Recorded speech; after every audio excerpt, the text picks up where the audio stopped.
الله أكبر.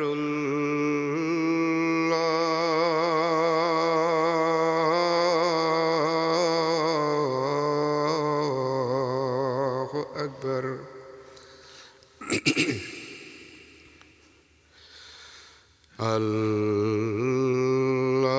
الله أكبر.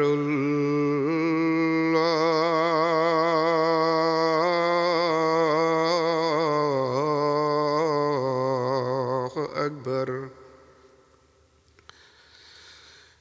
أشهد أن لا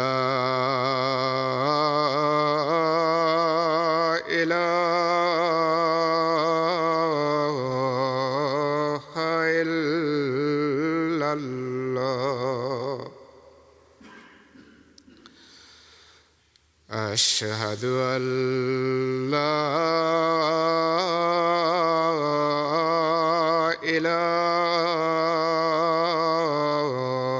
إله إلا الله. أشهد أن محمدًا رسول الله.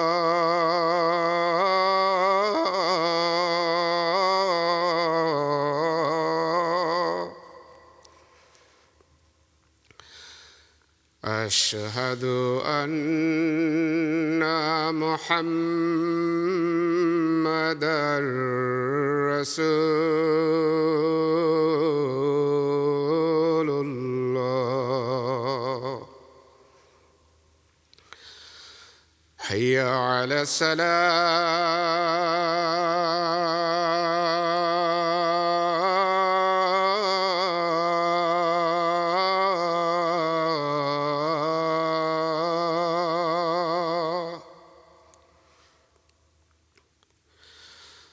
حي على الصلاة.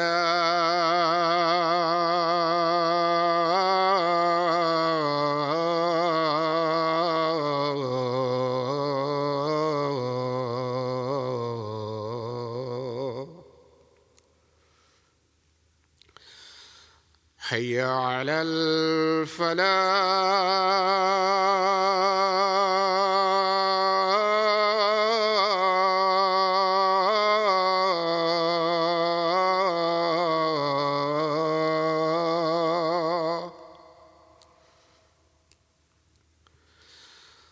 حي على الفلاح.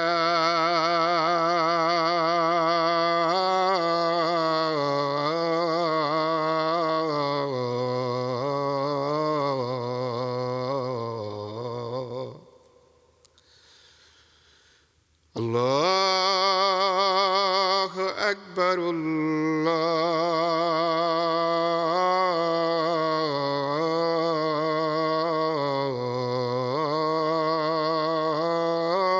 الله أكبر.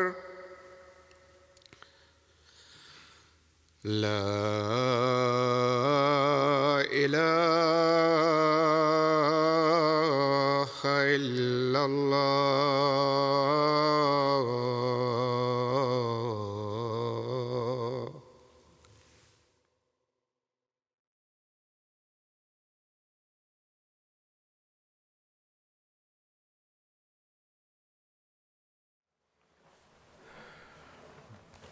السلام علیکم ورحمۃ اللہ.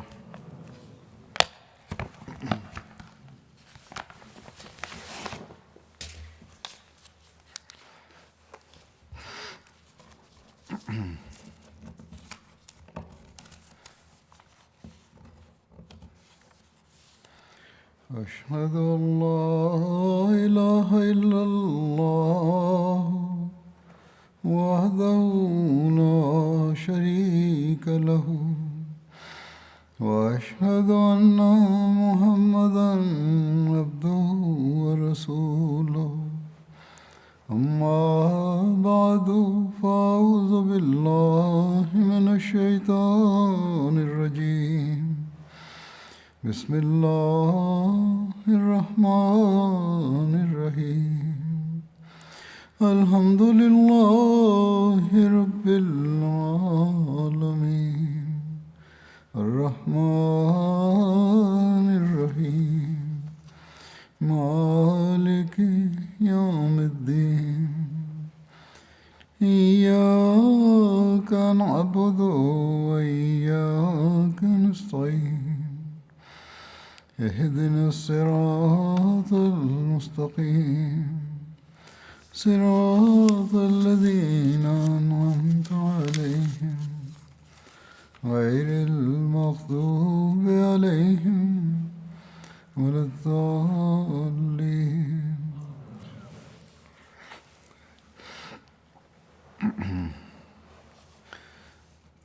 آج کل ہم رمضان کے مہینے سے گزر رہے ہیں اور تقریباً 2 عشرے ختم ہو گئے. اللہ تعالیٰ کے فضل سے ہر مومن اس مہینے میں یہ کوشش کرتا ہے کہ وہ زیادہ سے زیادہ اس مہینے کے فیض سے حصہ لے. اللہ تعالیٰ نے روزوں کی فرضیت کے حکم میں شروع میں ہی روزے کا یہ مقصد بیان فرمایا ہے کہ روزے تم پر اس لیے فرض کیے گئے ہیں تاکہ تم تقوی اختیار کرو. بس روزوں اور رمضان کے فیض سے ہم تبھی حصہ پا سکیں گے جب ہم روزوں کے ساتھ اپنے تقوی کے معیار بھی بلند کرنے والے ہوں گے.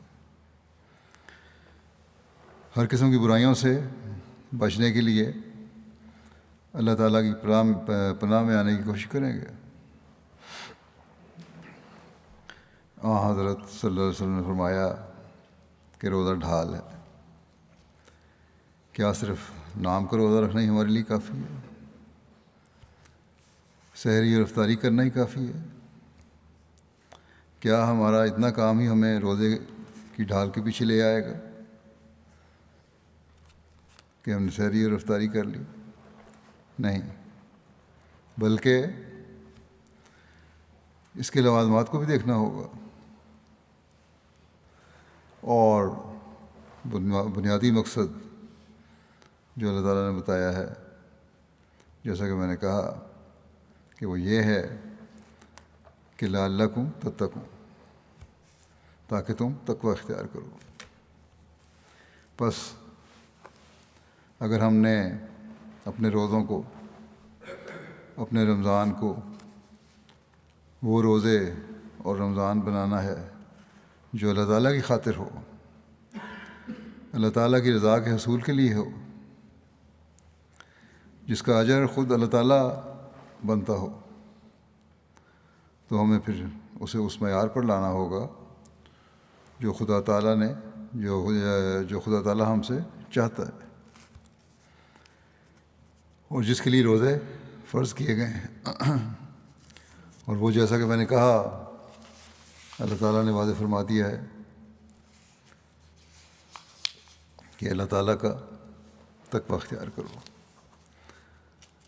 ہم اپنے آپ کو مومن کہتے ہیں، مسلمان کہتے ہیں، یہ دعویٰ کرتے ہیں کہ ہم نے حضرت صلی اللہ علیہ وسلم کے ارشادات پر عمل کرتے ہوئے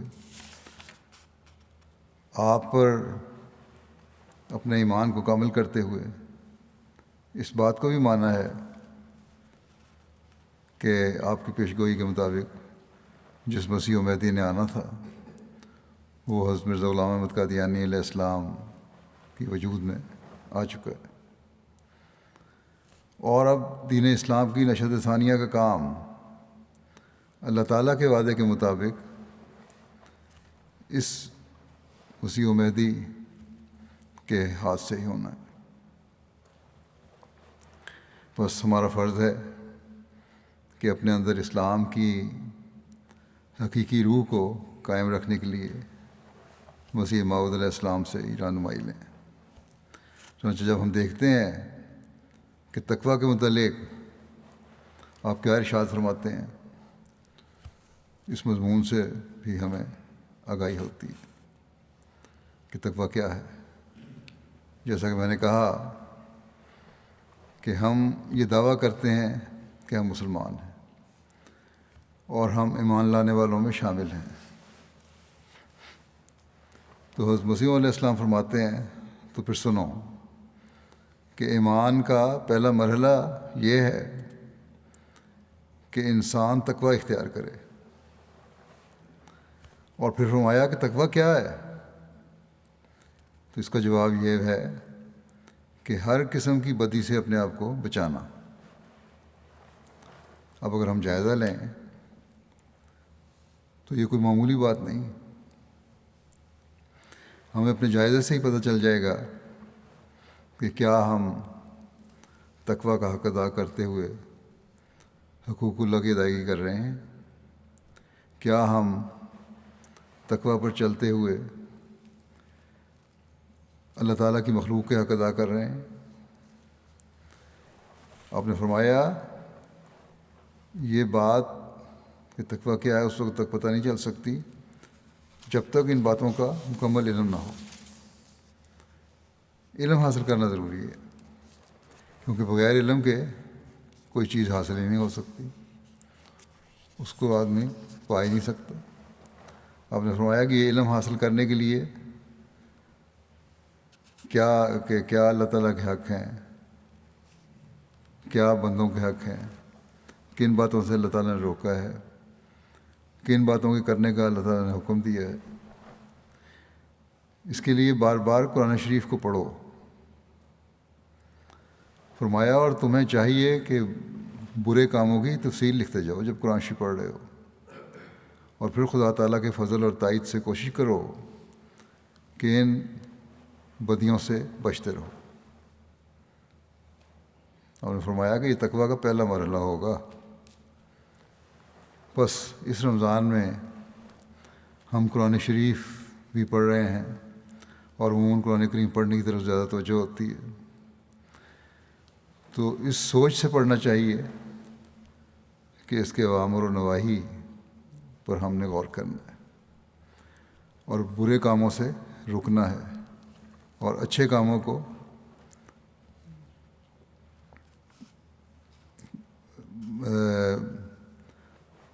ادا کرنے کی کوشش کرنی ہے،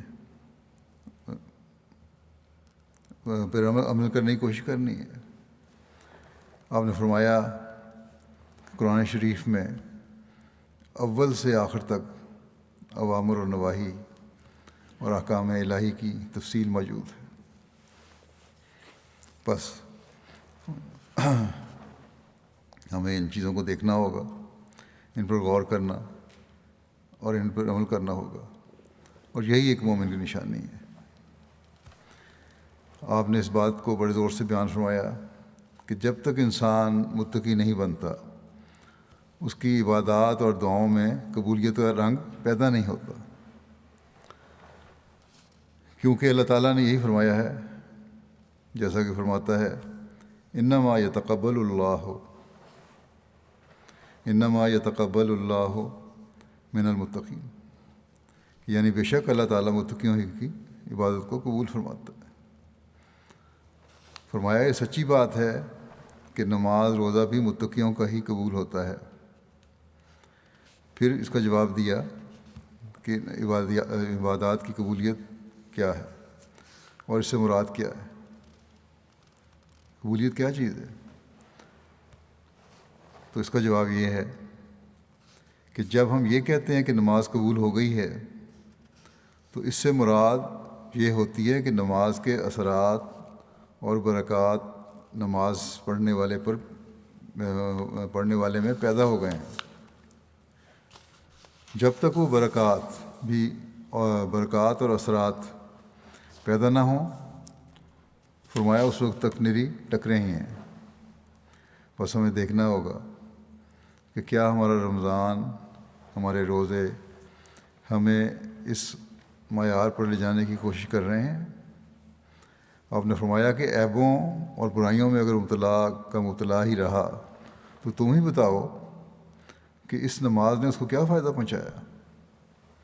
چاہیے تو یہ تھا کہ نماز کے ساتھ اس کی برائیاں اور بدیاں جن میں وہ مبتلا تھا کم ہو جاتی، اور نماز اس کے لیے ایک عمدہ ذریعہ ہے۔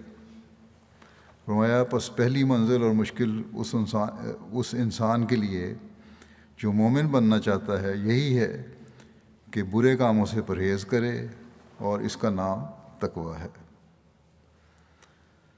بس اگر ہماری عبادتوں، ہمارے روزوں، ہمارے قرآن کریم پڑھنے نے اگر ہم میں عملی تبدیلیاں پیدا نہیں کی،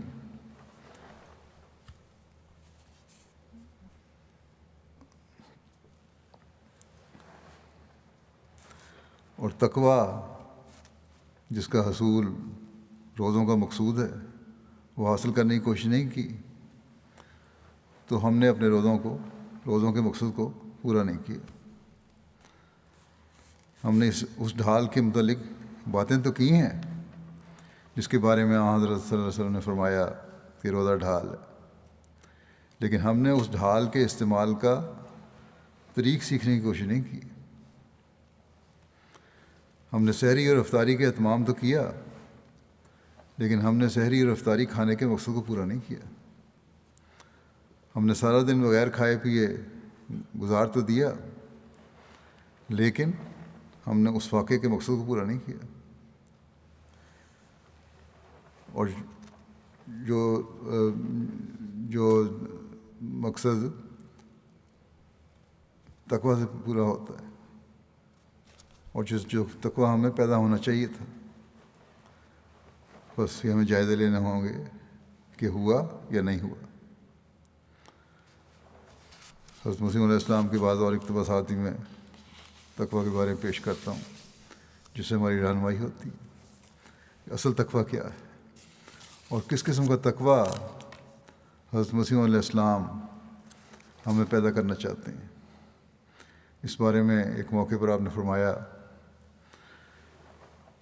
کہ اصل تقویٰ جس سے انسان دھویا جاتا ہے اور صاف ہوتا ہے اور جس کے لیے انبیاء آتے ہیں، وہ دنیا سے اٹھ گیا ہے۔ کوئی ہوگا جو قد افلح من زکاہا کا مصداق ہوگا، یعنی جس نے اس کو پاک کیا وہ اپنے مقصود میں اپنا مقصد پا گیا۔ فرمایا کوئی ہوگا جو قد افلح من زکاہا کا مصداق ہوگا۔ پاکیزگی اور طہارت عمدہ شے ہے۔ انسان پاک اور مطہر ہو تو فرشتے اس سے مصافحہ کرتے ہیں۔ لوگوں میں اس کی قدر نہیں ہے، ورنہ ان کی لذات کی ہر شے حلال ذرائع سے ان کو ملے۔ چور چوری کرتا ہے کہ مال ملے، لیکن اگر وہ صبر کرے تو خدا تعالیٰ اسے اور راہ سے مالدار کر دے گا۔ اور یہ صرف چوری ظاہری چوری نہیں ہے، بعض کاروباری لوگ بھی جو غلط قسم کی چیزیں اپنی بیچتے ہیں وہ بھی اسی زمرے میں آ جاتی ہیں۔ اسی طرح زانی زنا کرتا ہے، اگر صبر کرے تو خدا تعالیٰ اس کی خواہش کو اور راہ سے پوری کر دے جس میں اس کی رضا حاصل ہو۔ حدیث میں ہے کہ کوئی چور چوری نہیں کرتا مگر اس حالت میں ہے کہ وہ مومن نہیں ہوتا، اور کوئی زانی زنا نہیں کرتا مگر اس حالت میں کہ وہ مومن نہیں ہوتا۔ یعنی کہ ایمان جب نکل جاتا ہے دل سے تو اسی وقت اس قسم کی حرکتیں ہوتی ہیں پھر انسان سے۔ فرمایا کہ جیسے بکری کے سر پر شیر کھڑا ہو تو وہ گھاس بھی نہیں کھا سکتی، تو بکری جتنا ایمان بھی لوگوں کا نہیں ہے۔ گناہوں اور برائیوں پر جب انسان کرتا ہے تو اس وقت یہ احساس ہونا چاہیے کہ خدا تعالیٰ ہمیں ہر وقت دیکھ رہا ہے۔ فرمایا کہ اصل جڑ اور مقصود تقویٰ ہے، جسے وہ عطا ہو تو سب کچھ پا سکتا ہے۔ بغیر اس کے ممکن نہیں ہے کہ انسان صغائر اور کبائر سے بچے، چھوٹے گناہوں سے بڑے گناہوں سے بچے۔ انسانی حکومتوں کے حکام گناہوں سے نہیں بچا سکتے۔ حکام ساتھ ساتھ تو نہیں پھرتے کہ ان کا خوف رہے۔ انسان اپنے آپ کو اکیلا خیال کر کے گناہ کرتا ہے، ورنہ وہ کبھی نہ کرے۔ اور جب وہ اپنے آپ کو اکیلا سمجھتا ہے اس وقت وہ دہریہ ہوتا ہے، ایمان کوئی نہیں ہوتا اس کے اندر، خدا اس کے دل سے نکل چکا ہوتا ہے، وہ دہریہ ہو جاتا ہے اس وقت، اور یہ خیال نہیں کرتا کہ میرا خدا میرے ساتھ ہے، وہ مجھے دیکھتا ہے۔ ورنہ اگر وہ یہ سمجھتا کہ خدا دیکھ رہا ہے تو کبھی گناہ نہ کرتا۔ تقوی سے سب شے ہے۔ قرآن نے ابتدا اسی سے کی ہے۔ ایاک نعبد و ایاک نستعین سے مراد بھی تقوی ہے کہ انسان اگرچہ عمل کرتا ہے مگر خوف سے جرأت نہیں کرتا کہ اسے اپنی طرف منسوب کرے، اور اسے خدا کی استعانت خیال کرتا ہے، اور پھر اسی سے آئندہ کے لیے استعانت طلب کرتا ہے، اللہ تعالیٰ سے مدد مانگتا ہے۔ اگر نیکی کی بھی تو یہ نہیں کہ میرا کوئی کمال ہے، میں نے دل نیک ہے میرا، یا میں بہت اعلیٰ نیکی کے معیار پہ پہنچ گیا ہوں، بلکہ یہ اللہ تعالیٰ کا فضل ہے کہ اس نے مجھے اس نیکی کی، نماز پڑھنے کی توفیق دی، دعا کرنے کی توفیق دی۔ پھر دوسری صورت بھی ہدی للمتقین سے شروع ہوتی ہے۔ نماز، روزہ، زکوٰۃ وغیرہ سب اسی وقت قبول ہوتا ہے جب انسان متقی ہو۔ اس وقت خدا تمام دائی گناہ کے لیے اٹھا دیتا ہے، یعنی گناہ کی طرف بلانے والی تمام چیزیں جو ہیں ان کو اللہ تعالیٰ دور کر دیتا ہے اگر تقویٰ ہو تو۔ بیوی کی ضرورت ہو تو بیوی دیتا ہے، دوا کی ضرورت ہو تو دوا دیتا ہے، جس شے کی حاجت ہو وہ دیتا ہے، اور ایسے مقام سے روزی دیتا ہے اسے خبر نہیں ہوتی۔ فرمایا کہ ایک اور آیت قرآن شریف میں ہے، ان الذین قالوا ربنا اللہ ثم استقاموا تتنزل علیہم الملائکۃ الا تخافوا ولا تحزنوا۔ اس سے بھی مراد متقی ہیں۔ ثم استقاموا یعنی ان پر زلزلے آئے، ابتلا آئے، آندھیاں چلیں، مگر ایک عہد جو اس سے کر چکے ہیں اس سے نہ پھرے، وفا کے ساتھ اللہ تعالیٰ سے تعلق رکھا۔ ایمان ایک دفعہ لے آئے تو ایمان پر مضبوط ہوتے چلے گئے، یہ نہیں کہ ذرا ذرا سی بات پر ایمان ہلنے لگ جائے، متزلزل ہو جائے۔ پھر آگے خدا تعالیٰ فرماتا ہے کہ جب انہوں نے ایسا کیا اور صدق اور وفا دکھلائی تو اس کا اجر یہ ملا کہ تتنزل علیہم الملائکہ، یعنی ان پر فرشتے اترے اور کہا کہ خوف اور حزن مت کرو، تمہارا خدا متولی ہے۔ وَأَبْشِرُوا بِالْجَنَّةِ الَّتِي كُنْتُمْ تُوعَدُونَ، اور بشارت دی کہ تم خوش ہو اس جنت سے، اور اس جنت سے یہ مراد دنیا کی جنت ہے، اس جنت سے، اور اس جنت سے مراد دنیا کی جنت ہے، جیسے قرآن مجید میں ہے وَلِمَنْ خَافَ مَقَامَ رَبِّهِ جنتان۔ پھر آگے ہے کہ نحن اولیاؤکم فی الحیات الدنیا وفی الآخرہ، دنیا اور آخرت میں ہم تمہارے ولی اور متکفل ہیں۔ بس کیا خوش قسمت ہیں جن کا اللہ تعالیٰ ولی ہو جائے اور متکفل ہو جائے، جو اپنا ہر کام خدا کی رضا کے حصول کے لیے کرنے والے ہیں۔ پھر اس بات کی وضاحت فرماتے ہوئے کہ مومن اور کافر کی کامیابی میں کیا فرق ہوتا ہے، مومن کس طرح اپنی کامیابی کو دیکھتا ہے اور کافر کس طرح دیکھتا ہے۔ فرمایا کہ اس اصول کو ہمیشہ مد نظر رکھو کہ مومن کا کام یہ ہے کہ وہ کسی کامیابی پر جو اسے دی جاتی ہے شرمندہ ہوتا ہے۔ شرمندہ کیوں ہوتا ہے؟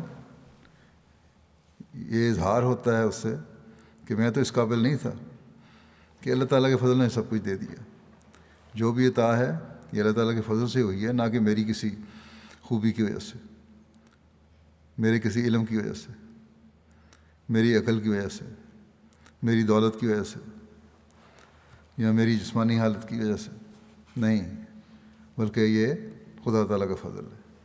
اور جب یہ احساس ہوتا ہے تو پھر خدا تعالیٰ کی حمد کرتا ہے کہ اس نے اپنا فضل کیا، اور اس طرح پر وہ قدم آگے آگے رکھتا ہے اور ہر ابتلاء میں ثابت قدم رہ کر ایمان پاتا ہے۔ فرمایا کہ یاد رکھو کہ کافر کی کامیابی ضلالت کی راہ ہے، اور مومن کی کامیابی سے اس کے لیے نعمتوں کا دروازہ کھلتا ہے۔ کافر کیونکہ ہر چیز اپنے پر فخر کرتا ہے اور اپنے اوپر لیتا ہے اس کا کریڈٹ، تو وہ گمراہی میں گرتا چلا جاتا ہے۔ لیکن مومن، حقیقی مومن، جب اللہ تعالیٰ کے فضل کی طرف منسوب کرتا ہے ہر چیز، تو پھر اس کے اوپر نعمتوں کا دروازہ کھلتا چلا جاتا ہے۔ فرمایا کہ کافر کی کامیابی اس لیے ضلالت کی طرف لے جاتی ہے کہ وہ خدا کی طرف رجوع نہیں کرتا، بلکہ اپنی محنت، دانش اور قابلیت کو خدا بنا لیتا ہے۔ مگر مومن خدا تعالیٰ کی طرف رجوع کر کے خدا سے ایک نیا تعارف پیدا کرتا ہے، اور اس طرح پھر ہر ایک کامیابی کے بعد اس کا خدا سے ایک نیا معاملہ شروع ہو جاتا ہے، اور اس میں تبدیلی ہونے لگتی ہے۔ ان اللہ مع الذین اتقوا، خدا ان کے ساتھ ہوتا ہے جو متقی ہوتے ہیں۔ یاد رکھنا چاہیے کہ قرآن شریف میں تقویٰ کا لفظ بہت مرتبہ آیا ہے، 100 سے زیادہ دفعہ آیا ہے۔ اس کے معنی پہلے لفظ سے کیے جاتے ہیں۔ یہاں مع کا لفظ آیا ہے، یعنی جو خدا کو مقدم سمجھتا ہے خدا اس کو مقدم رکھتا ہے، اور دنیا میں ہر قسم کی ذلتوں سے بچا لیتا ہے۔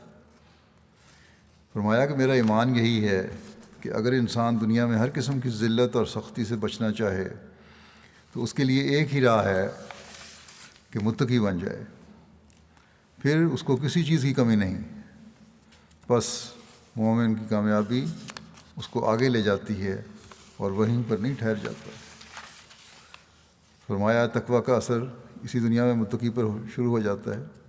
یہ صرف ادھار نہیں، نقد ہے، بلکہ جس طرح زہر کا اثر اور تریاق کا اثر فوراً بدن پر ہوتا ہے، اسی طرح تقویٰ کا اثر بھی ہوتا ہے۔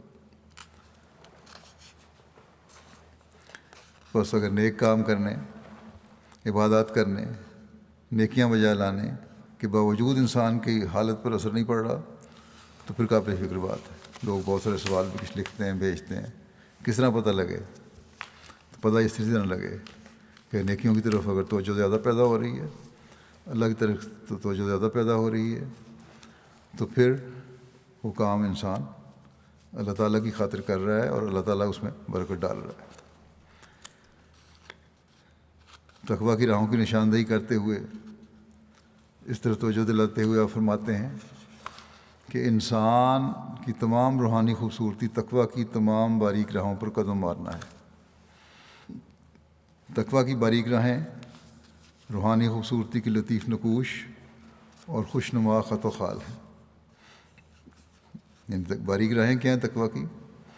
کہ روحانی طور پر اس کو ایک خوبصورتی پیدا ہو جاتی ہے اس میں، اور ظاہر ہے کہ خدا تعالیٰ کی ایمانتوں اور ایمانی عہدوں کی حت الوسع رعایت کرنا، اور سر سے پیر تک جتنے قوا اور اعضاء ہیں جن میں ظاہری طور پر آنکھیں اور کان اور ہاتھ اور پیر اور دوسرے اعضاء ہیں، اور باطنی طور پر دل اور دوسری قوتیں اور اخلاق ہیں، ان کو جہاں تک طاقت ہو ٹھیک ٹھیک محل ضرورت پر استعمال کرنا، اور ناجائز مواد سے روکنا، اور ان کے پوشیدہ حملوں سے متنبع رہنا، اور اسی کے مقابل پر حقوق عباد کا بھی،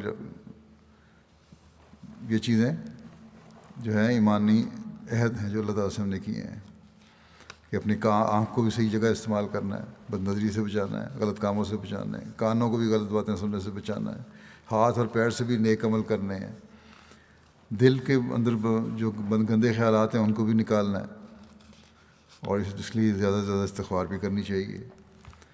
دوسری قوتیں ہیں ان سے بھی کام لینا ہے، اپنے اخلاق کو اعلیٰ معیار تک پہنچانا ہے۔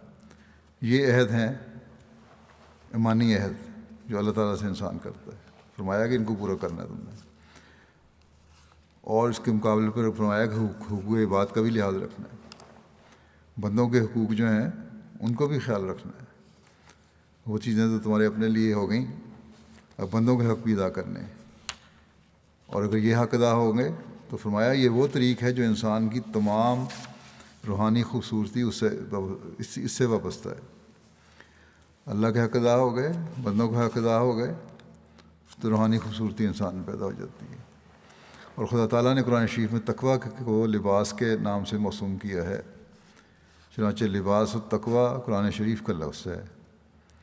یہ اس بات کی طرف اشارہ ہے کہ روحانی خوبصورتی اور روحانی زینت تقویٰ سے ہی پیدا ہوتی ہے، اور تقویٰ یہ ہے کہ انسان خدا کی تمام ایمانتوں اور ایمانی عہد اور ایسا ہی مخلوق کی تمام ایمانتوں اور عہد کی حت الوسع رعایت رکھے،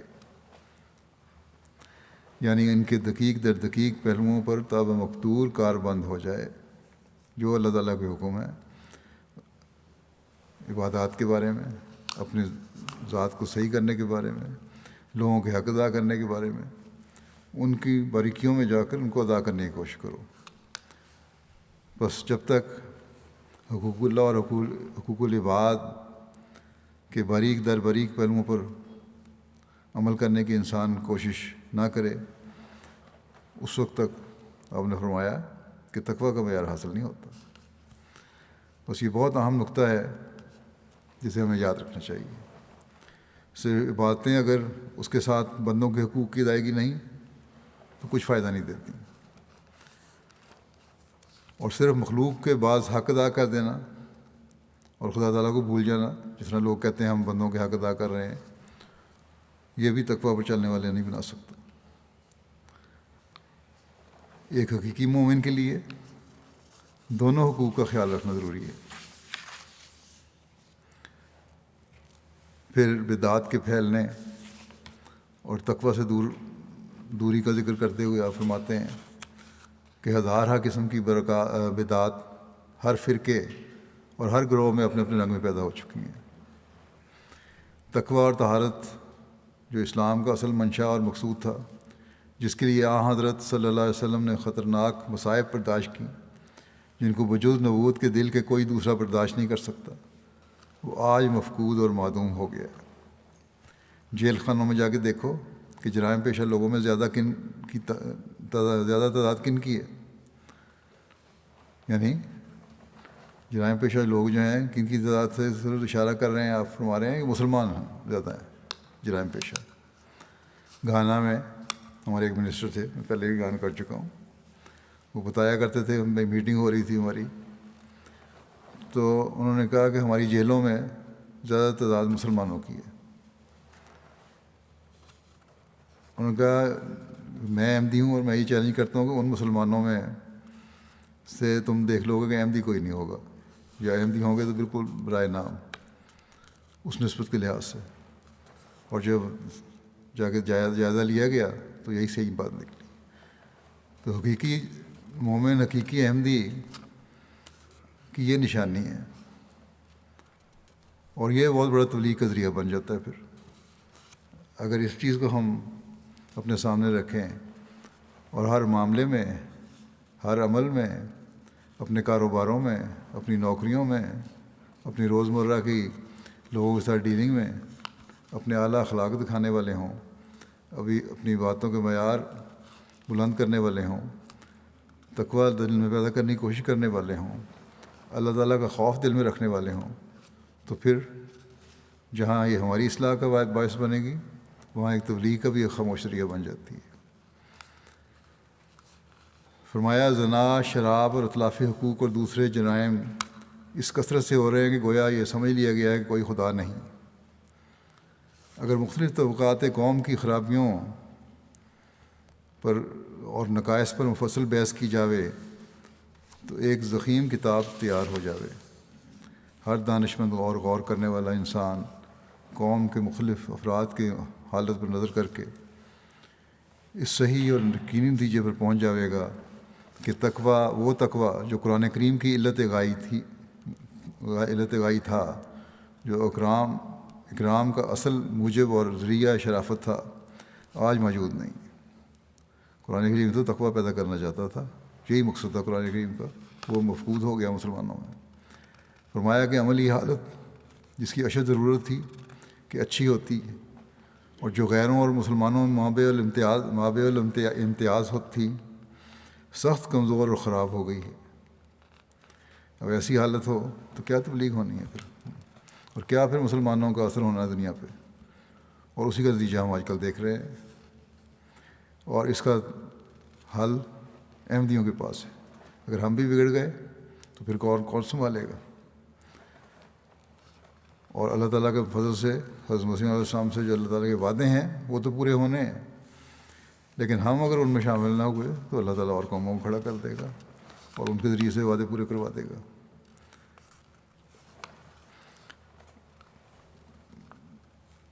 جب ہمارے معاشرے کی حالت ہو جائے جیسی بیان کی حضرت مسیح علیہ السلام نے، تو ہمیں کتنی فکر اپنے نیکی اور تقویٰ کے معیاروں کے لیے کرنی چاہیے، اور کتنی فکر ہمیں اپنی نسلوں کی نیکی اور تقویٰ کے معیاروں کے لیے کرنی چاہیے۔ آپ نے یہ بھی فرمایا کہ تقویٰ یہ نہیں کہ اللہ تعالیٰ کی نعمتوں سے فائدہ نہ اٹھایا جائے، بلکہ ان سے فائدہ نہ اٹھاؤ گے تو تقویٰ سے دوری ہے۔ یہ بھی بعض نام نہاد بزرگ اور پیر فقیر دکھاوے کے لیے اپنی طرف سے سادہ لباس اور بدمزہ کھانا کھاتے ہیں اور اپنا ظاہر یہ کرتے ہیں ہم متقی ہیں، بڑے نیک ہیں۔ فرمایا کہ یاد رکھو کہ انسان کو چاہیے کہ ہر وقت اور ہر حالت میں دعا کا طالب رہے، اور دوسرے اما بنعمت رب کا فحدث پر عمل کرے۔ خدا تعالیٰ کی عطا کردہ نعمتوں کی تحدیث کرنی چاہیے، ان کا ذکر کرنا چاہیے، ان کا اظہار ہونا چاہیے۔ اس سے خدا تعالیٰ کی محبت بڑھتی ہے، نعمتوں کا اظہار ہوگا تو، اور اس کی اطاعت اور فرما برداری کے لیے ایک جوش پیدا ہوتا ہے۔ تحدیث کے یہ معنی نہیں ہے کہ انسان صرف زبان سے ذکر کرتا رہے، بلکہ جسم پر بھی اس کا اثر ہونا چاہیے۔ مثلا ایک شخص کو اللہ تعالیٰ نے توفیق دی ہے کہ وہ عمدہ کپڑے پہن سکتا ہے، لیکن وہ ہمیشہ میلے کچیلے کپڑے پہنتا ہے، اس خیال سے کہ وہ واجب الرحم سمجھا جاوے یا اس کی آسودہ حالی کا حال کسی پر ظاہر نہ ہو۔ ایسا شخص گناہ کرتا ہے، کیونکہ وہ خدا تعالیٰ کے فضل اور کرم کو چھپانا چاہتا ہے اور نفاق سے کام لیتا ہے، دھوکہ دیتا ہے اور مغالطے میں ڈالنا چاہتا ہے۔ یہ مومن کی شان سے بعید ہے، مومن ایسا نہیں ہوتا۔ حضرت صلی اللہ علیہ وسلم کا مذہب مشترک تھا، یعنی ہر چیز جو میسر تھا وہ آپ کیا کرتے تھے۔ یہ نہیں ہے کہ ایک طرف چلے رجحان ہو گیا، اعلیٰ کپڑے ملے تو اعلیٰ کپڑے بھی پہنے، اگر نہیں تھے تو عام کپڑے بھی پہنے۔ فرمایا کہ آپ کو جو ملتا تھا پہن لیتے تھے، اعراض نہ کرتے تھے، جو کپڑا پیش کیا جاوے اسے قبول کر لیتے تھے۔ لیکن آپ کے بعد بعض لوگوں نے اسی میں تواضع دیکھی کہ رہبانیت کی جزو ملا دی۔ بعض درویشوں کو دیکھا گیا کہ گوشت میں خاک ڈال کر کھاتے تھے، اپنے وہ درویش کہتے ہیں گوشت میں مٹی ڈالے کھا رہے ہیں۔ ایک درویش کے پاس کوئی شخص گیا، اس نے کہا اس کو کھانا کھلا دو، مہمان کو کھانا کھلا دو۔ اس درویش نے کہا، اپنے مریضوں کو کہا۔ اس شخص نے، مہمان نے اصرار کیا کہ میں تو آپ کے ساتھ ہی کھاؤں گا، میں پیر صاحب آپ کے ساتھ ہی کھاؤں گا۔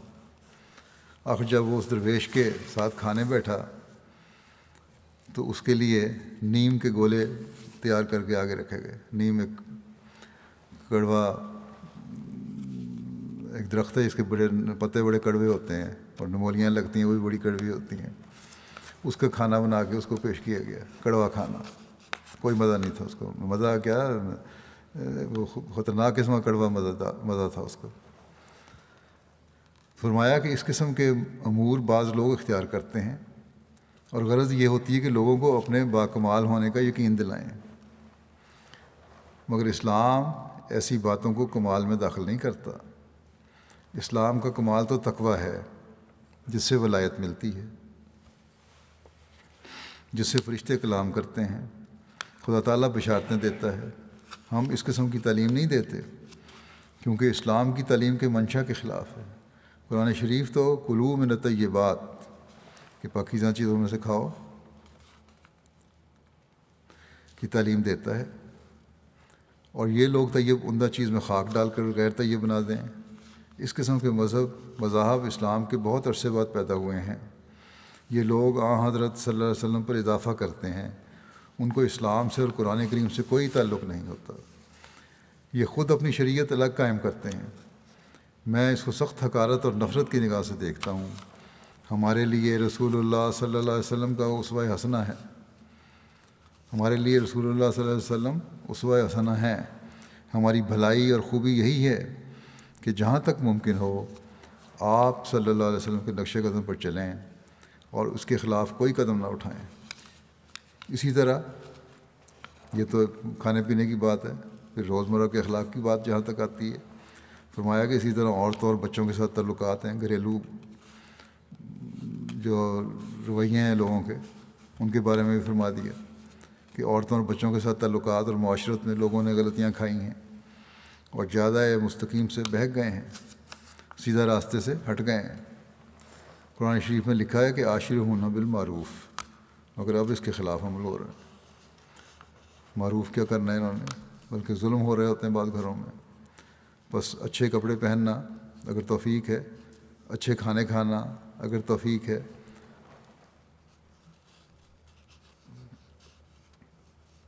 تقویٰ میں کمی نہیں کرتا بلکہ اضافہ کرتا ہے۔ نیز معاشرتی اخلاق کے بارے میں بھی بتایا کہ اپنی بیوی سے حسن سلوک کرنا یہ بھی ضروری ہے، اپنے بچوں کا خیال رکھنا، ان کی ضروریات پوری کرنا، ان کی صحیح تربیت کرنا یہ بھی ضروری ہے، یہ بھی تقویٰ ہے، اور یہ قرآن کریم کا حکم ہے۔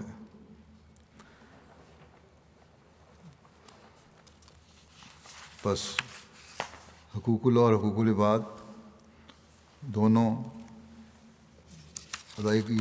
کی ادائیگی ضروری ہے۔ پھر ایک بات بیان فرمائی آپ نے کہ متقی کو اللہ تعالیٰ کی طرف سے ایک نور دیا جاتا ہے۔ اس بارے میں آپ فرماتے ہیں کہ حقیقی تقویٰ کے ساتھ جاہلیت جمع نہیں ہو سکتی۔ حقیقی تقویٰ اپنے ساتھ ایک نور رکھتی ہے، جیسا کہ اللہ جل شانہ فرماتا ہے، یا ایھا الذین آمنوا ان تتقوا اللہ یجعل لکم فرقانا ویکفر عنکم سیئاتکم، یا ایھا الذین آمنوا ان تتقوا اللہ یجعل لکم فرقانا ویکفر عنکم سیئاتکم ویجعل لکم نورا تمشون بہ، یعنی اے ایمان لانے والو، اگر تم متقی ہونے پر ثابت قدم رہو اور اللہ تعالیٰ کے لیے اتقاء کی صفت میں قیام اور استحکام اختیار کرو تو خدا تعالیٰ تم میں اور تمہارے غیروں میں فرق رکھ دے گا۔ وہ فرق یہ ہے کہ تم کو ایک نور دیا جائے گا جس نور کے ساتھ تم اپنی تمام راہوں میں چلو گے، یعنی وہ نور تمہارے تمام افعال اور اقوال اور قوا اور حواس میں آ جائے گا، تمہاری عقل میں بھی نور ہوگا اور تمہاری ہر ایک اٹکل کی بات میں بھی نور ہوگا۔ کوئی غلط حرکت سرزد ہو ہی نہیں سکتی اس سے جو اللہ تعالیٰ کی منشا کے مطابق چلنے والا ہو۔ اگر ہوگی بھی تو فوراً اللہ تعالیٰ اس کی اصلاح کی طرف توجہ بھی دلا دے گا، استغفار کرنے کی طرف اللہ تعالیٰ توجہ دلائے گا۔ تو فرمایا کہ تمہاری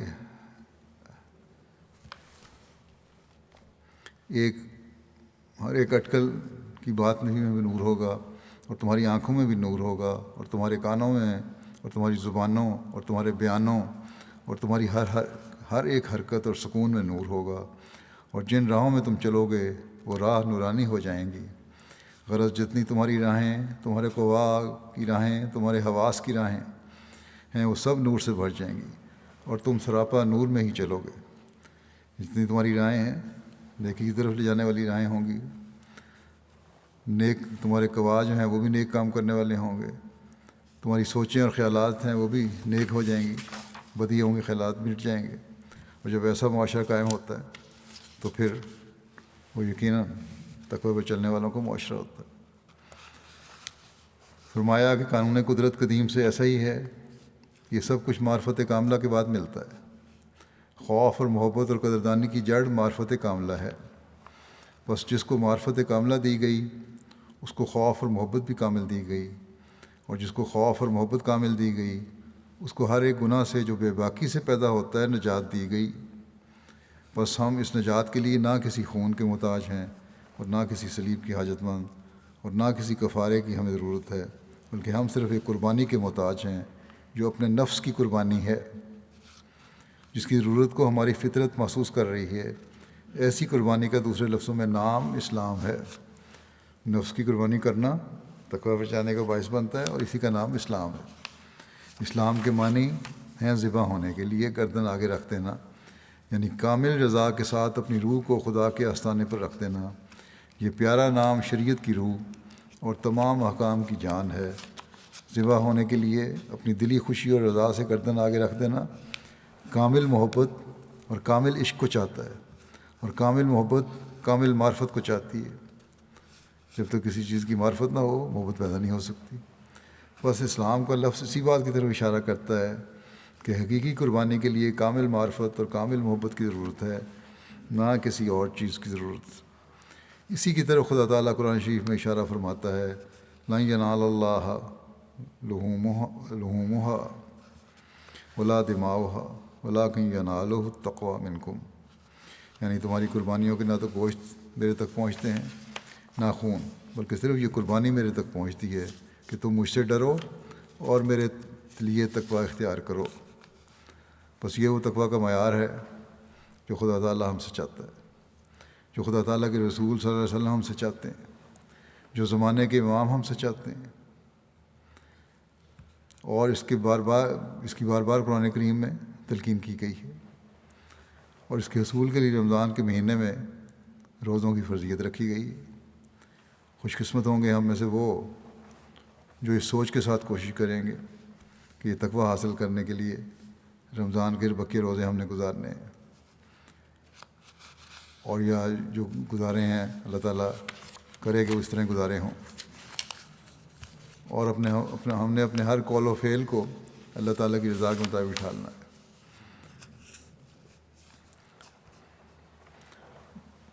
ایک شخص نے مسیح علیہ السلام کے پاس آیا، اس نے کہا کہ لوگ اعتراض کرتے ہیں کہ آپ نے مسیح موعود ہونے کا دعویٰ کیا ہے تو اب تو سید نہیں ہے، اور سید ایک امتی کی بیعت کس طرح کر سکتا ہے؟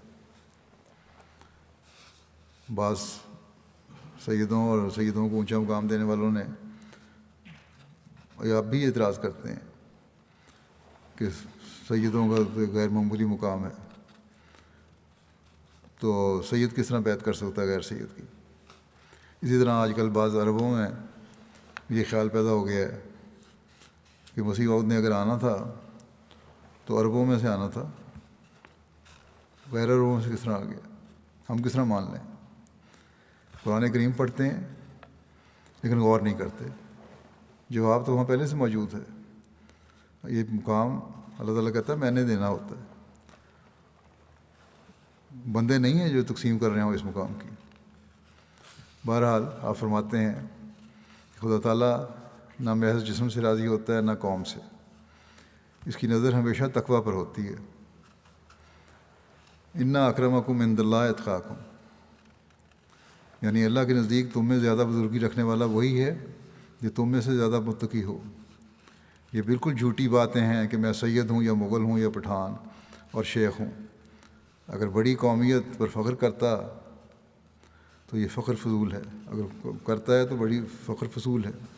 مرنے کے بعد سب قومیں جاتی رہتی ہیں، خدا تعالیٰ کے حضور قومیت پر کوئی نظر نہیں ہے، اور کوئی شخص محض اعلیٰ خاندان میں سے ہونے کی وجہ سے نجات نہیں پا سکتا۔ رسول اللہ صلی اللہ علیہ وسلم نے حضرت فاطمہ کو کہا تھا کہ اے فاطمہ تو اس بات پر ناز نہ کر کہ تو پیغمبر ذاتی ہے، خدا کے نزدیک قومیت کا لحاظ نہیں ہے۔ بس جب حضرت فاطمہ کے لیے یہ حکم ہے، یہ ارشاد ہے، تو اور کون رہ جاتا ہے پھر؟ فرمایا کہ وہاں جو مدارج ملتے ہیں وہ تقوی کے لحاظ سے ملتے ہیں۔ یہ قومیں اور قبائل دنیا کو عرف اور انتظام ہیں، خدا تعالیٰ سے ان کا کوئی تعلق نہیں ہے۔ خدا تعالیٰ کی محبت تقوی سے پیدا ہوتی ہے، اور تقوی ہی مدارج عالیہ کا باعث ہوتا ہے۔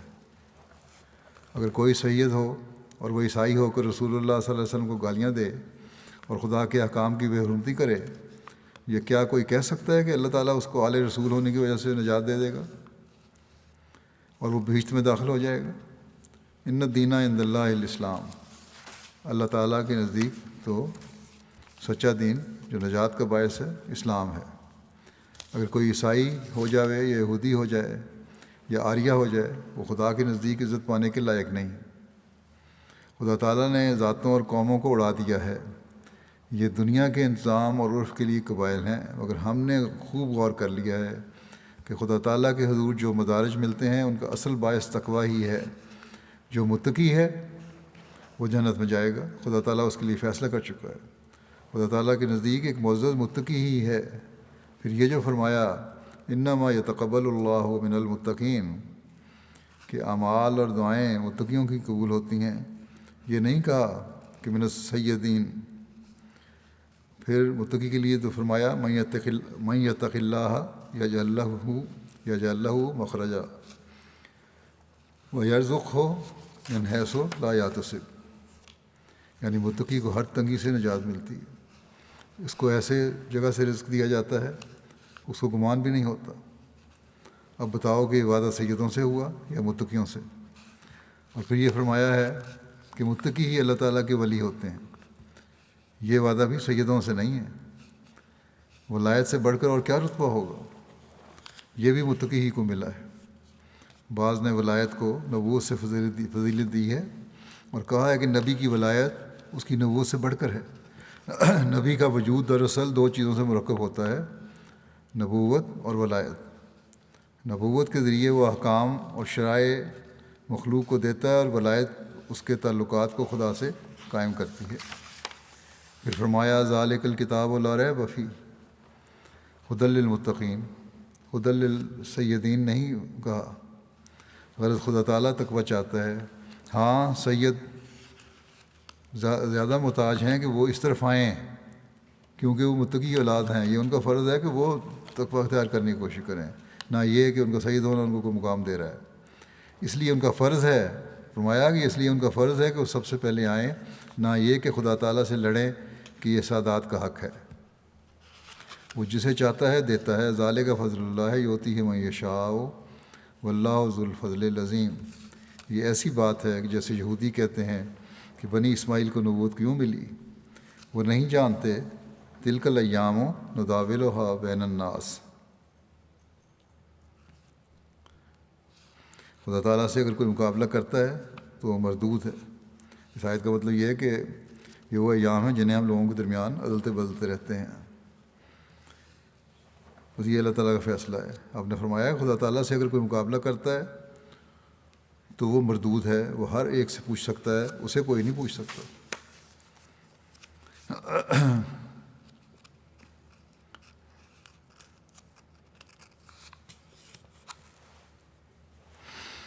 پھر آپ فرماتے ہیں اپنے دعوے پر اپنے الزام کے جواب میں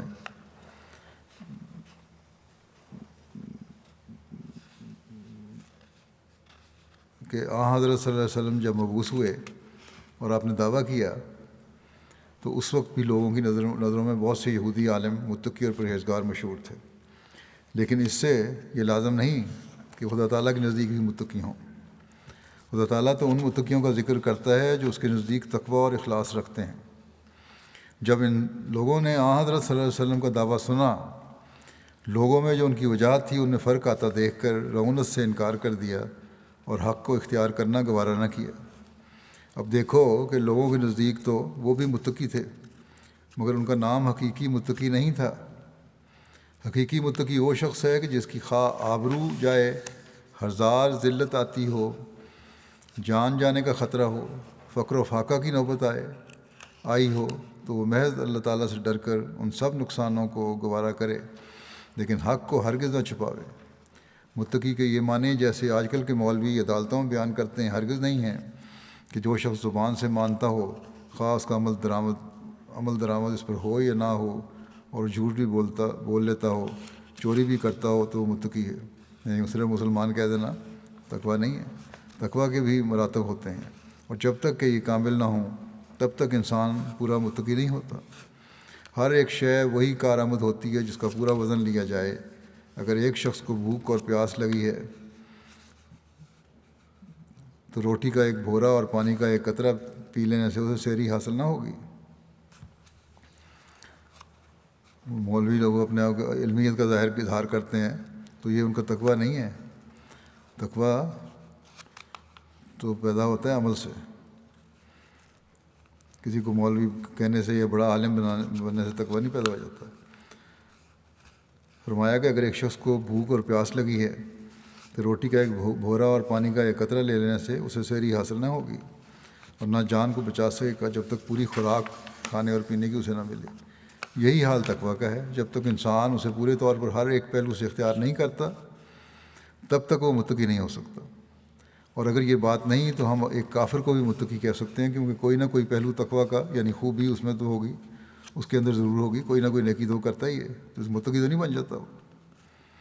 اللہ تعالیٰ نے محض ظلمت سے تو کسی کو پیدا نہیں کیا، ساری برائیاں تو نہیں ہر ایک میں پیدا کی، اچھائیاں بھی ہوتی ہیں، مگر تقویٰ کی یہ مقدار اگر ایک کافر کے اندر ہو تو اسے کوئی فائدہ نہیں پہنچا سکتی، کافی مقدار ہونی چاہیے جس سے دل روشن ہو، جیسے پہلے بیان ہو چکا ہے کہ وہ اللہ کے بھی حق ادا کرنے والے ہوں اور بندوں کو بھی حق ادا کرنے والے ہوں، ہر قسم کی خوبیاں اس میں ہوں۔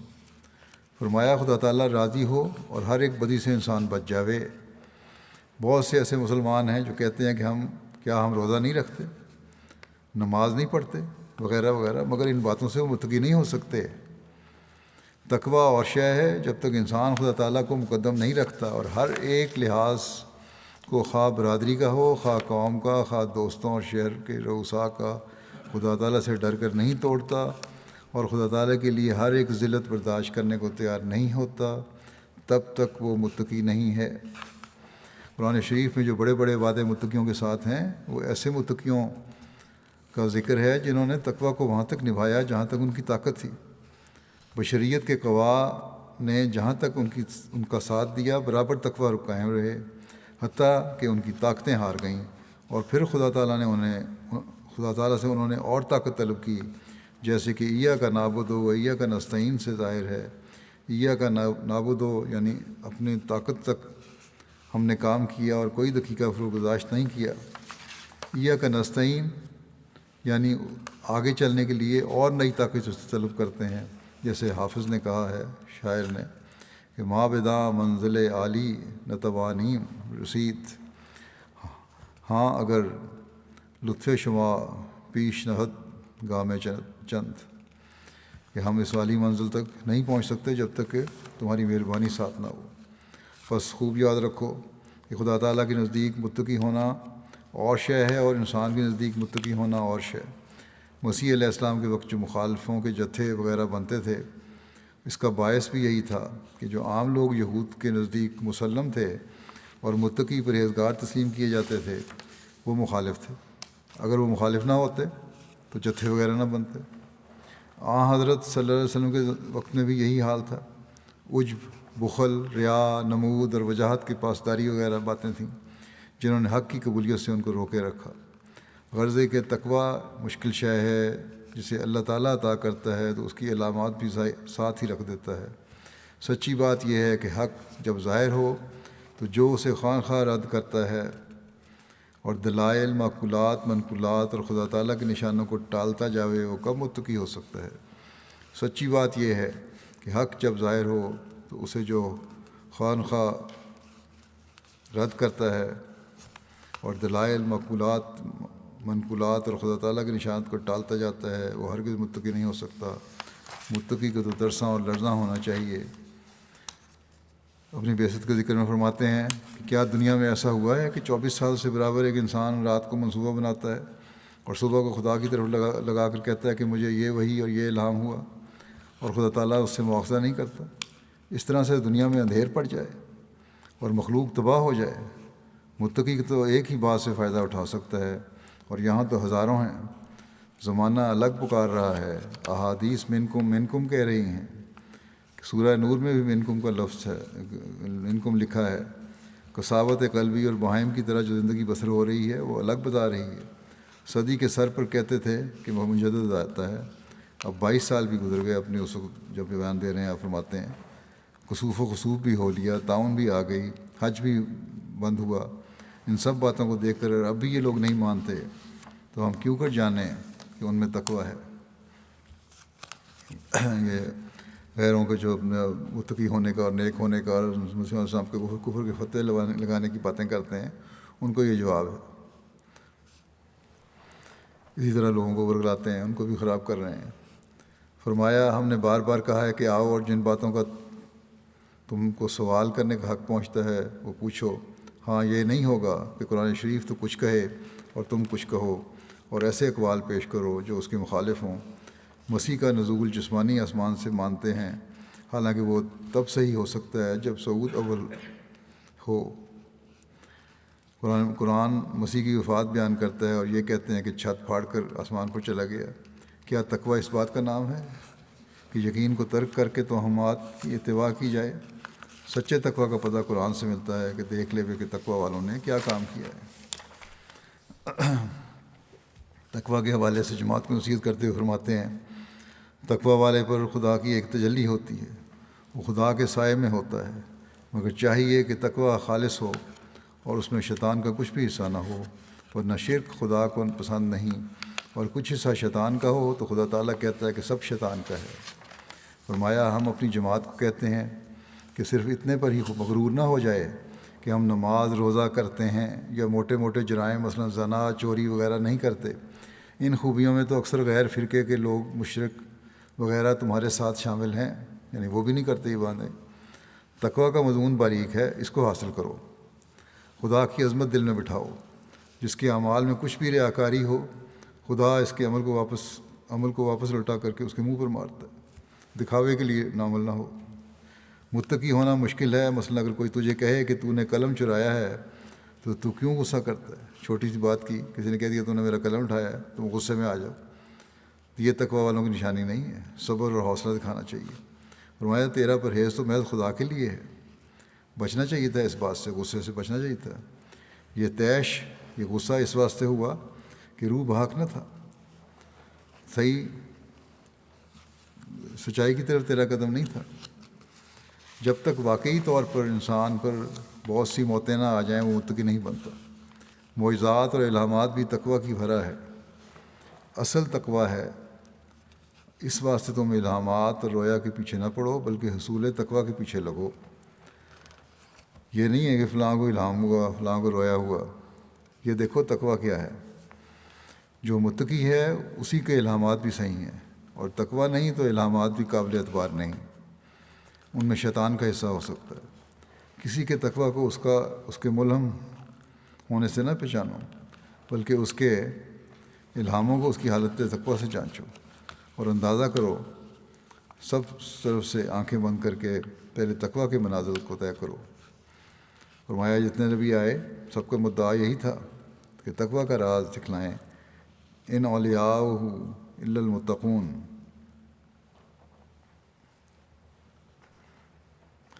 اور قرآن شریف نے تقویٰ کی باریک راہوں کو سکھلایا ہے۔ کمال نبی کا کمال امت کو چاہتا ہے، چونکہ حضرت صلی اللہ علیہ وسلم خاتم النبیین تھے صلی اللہ علیہ وسلم، اس لیے حضرت صلی اللہ علیہ وسلم پر کمالات نبوت ختم ہوئے۔ کمالات نبوت ختم ہونے کے ساتھ ہی ختم نبوت ہوا۔ جو خدا تعالیٰ کو راضی کرنا چاہے اور معجزات دیکھنا چاہے اور خوارق عادت دیکھنا منظور ہو تو اس کو چاہیے کہ اپنی زندگی بھی خارق عادت بنا لے۔ دیکھو امتحان دینے والے محنتیں کرتے کرتے متکوب کی طرح بیمار اور کمزور ہو جاتے ہیں، بس تقویٰ کے امتحان میں پاس ہونے کے لیے ہر ایک تکلیف اٹھانے کے لیے تیار ہو جاؤ۔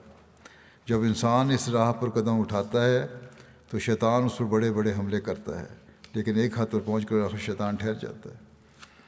یہ وہ وقت ہوتا ہے کہ جب انسان کی سفلی زندگی پر موت آ کر وہ خدا کے زیر سایہ ہو جاتا ہے۔ مختصر خلاصہ ہماری تعلیم کا یہی ہے کہ انسان اپنی تمام طاقتوں کو خدا کی طرف لگا دے۔ مختلف زاویوں سے جو حضرت مسیح علیہ السلام نے ہمیں نصائح فرمائی ہیں وہ بعض حوالے میں نے پیش کیے ہیں تاکہ ہمیں تقویٰ کے مطلب اور اس کی گہرائی کا بھی علم ہو، اور ہم جیسا کہ حضرت مسیح علیہ السلام نے فرمایا ہے آپ کی جماعت میں شامل ہو کر تقویٰ کی حقیقی روح کو سمجھتے ہوئے اس پر چلنے والے بھی ہوں۔ رمضان کے ان دنوں، بقیہ دنوں میں جس حد تک ممکن ہو ہمیں کوشش کرنی چاہیے کہ تقویٰ کی حقیقت کو سمجھتے ہوئے حقوق اللہ اور حقوق العباد ادا کرنے والے بنیں۔ اللہ تعالیٰ ہمیں اس کی توفیق عطا فرمائے۔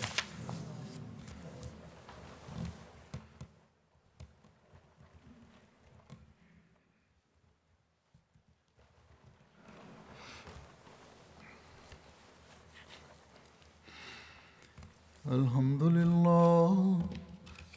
لله نحمده ونستعينه ونستغفره ونؤمن به ونتوكل عليه ونعوذ بالله من شرور أنفسنا ومن سيئات أعمالنا من يهده الله فلا مضل له ومن يضلل فلا هادي له ونشهد أن لا إله إلا الله ونشهد أن محمدا عبده ورسوله عباد الله رحمكم الله إن الله يأمر بالعدل والإحسان وإيتاء ذي القربى وينهى عن الفحشاء والمنكر والبغي يعظكم لعلكم تذكرون اذكروا الله يذكركم وادعوه يستجب لكم ولذكر الله أكبر